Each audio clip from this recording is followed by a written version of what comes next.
Let's imagine this. A person lives for 70 years. They make mistakes. Maybe they lie. Maybe they hurt people. Maybe they never join the right religion. Then they die. And according to some theologies, they face eternal punishment. Not 1,000 years, not 1,000,000, not even 1,000,000,000. Forever. And here's the problem.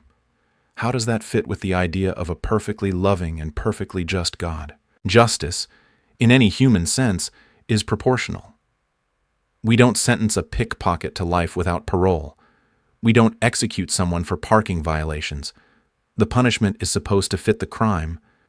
But in the doctrine of hell, finite mistakes, committed by finite beings, are punished with infinite suffering.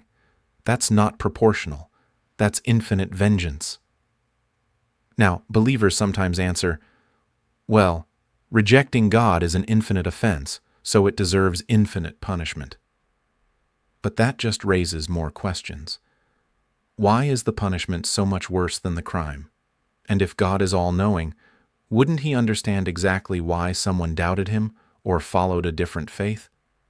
Others say, God doesn't send people to hell, they choose it. But this picture doesn't match reality. Nobody wants eternal suffering. And if someone doesn't truly understand the consequences, can we really call it an informed choice? Here's the core issue. A loving parent doesn't threaten a child with endless torment for disobedience. And if the scripture says God is love, shouldn't that love be deeper than the love of a human parent? There's also a moral ripple effect. If hell is real, then the central motivation of morality becomes fear.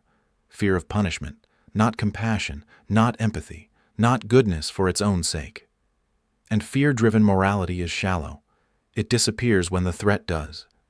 When you step back, the doctrine of eternal hell looks less like the design of a benevolent creator and more like the tool of a human institution, a way to keep believers in line, to control through terror, to make the stakes as high as possible. And if the idea of eternal hell doesn't fit with any fair, compassionate universe we can imagine, maybe that's because it isn't part of the universe at all. Maybe it's a human invention, born from fear, tradition, and control. Perhaps hell is a powerful illusion, a centuries-old scam that's kept believers in line far more effectively than any chain or prison. I'll leave you with a short clip from George Carlin, whose sharp humor cuts right to the heart of what we've been talking about. There's an invisible man living in the sky who watches everything you do every minute of every day.